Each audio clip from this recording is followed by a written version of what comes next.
Welcome. मेरा नाम doctor Umar है और मैं एक सर्टिफाइड फिजिशियन हूँ। और इस वीडियो में मैं आपको 5 ऐसे असरात बताऊंगा जो स्मोक आपकी जिस्म पे डाल रहा होता है।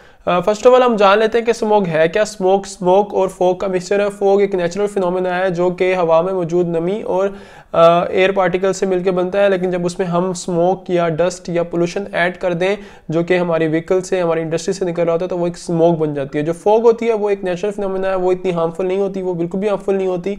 जो स्मोक है, स्मोक हैज़ हार्मफुल इफेक्ट्स जो कि मैं आपको बताने वाला। सबसे पहला इफेक्ट ये है कि स्मोक आप में इरिटेशन या न्यू रेस्पिरेटरी मसले कॉज कर सकता है। इसका मतलब ये है कि आपके सांस की नाली में अस्थमा, ब्रोंकाइटिस, एलर्जी, नए मसले पैदा कर सकता है अगर आपको ये बीमारियां पहले से नहीं है। और अगर आपको स्मोक का एक्सपोजर हो रहा है तो आपकी बॉडी खतरे में है कि ये नई बीमारियां आप में नमूदार या स्टार्ट हो सकती हैं। सेकेंडली, जो चीज़ स्मोक से हो सकती है वो ये कि अगर आप ऑलरेडी रेस्पिरेटरी इशू से मुंसलिक हैं, अगर आपको अस्थमा है या आपको पुरानी कोई ब्रोंकाइटिस है या आपको कोई स्मोकिंग की वजह से COPD है, सो वो आपकी बीमारियां जो है वो वर्स हो सकती हैं। जो पहले से उनके असरात हैं वो बढ़ सकते हैं, आपको ज़्यादा अलामात आना शुरू हो सकती हैं।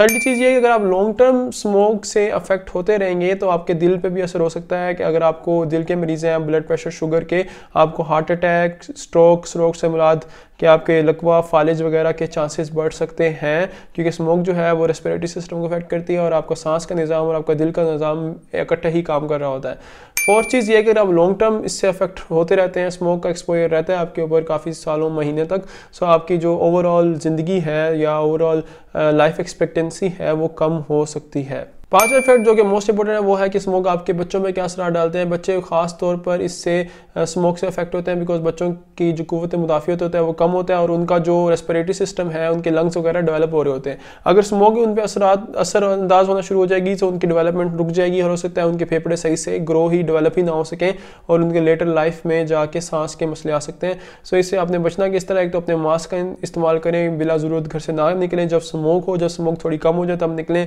और अगर आप ज़रूरत के तौर पर घर निकलते भी हैं किसी जॉब के लिए, स्कूल जाने के लिए, कॉलेज जाने के लिए, मास्क का इस्तेमाल करें। अगर आप पे स्मोक ने असर अंदाज कर दिया है, अगर आप इन सांस की बीमारियों से या दिल की बीमारियों से अफेक्ट हो रहे हैं तो दिल की बीमारियों के लिए डॉक्टर से रुजू करें। और सांस के मसलों के लिए, जुकाम, गला खराब, खराश के लिए आप घर में अदरक, अजवैन और हनी और इस तरह के इनके कावे इस्तेमाल करें। They are very helpful in relieving the stress. जो भी आपके सांस के नालियों में जो कि म्यूकस जमा होता है उसको पिघलाते हैं।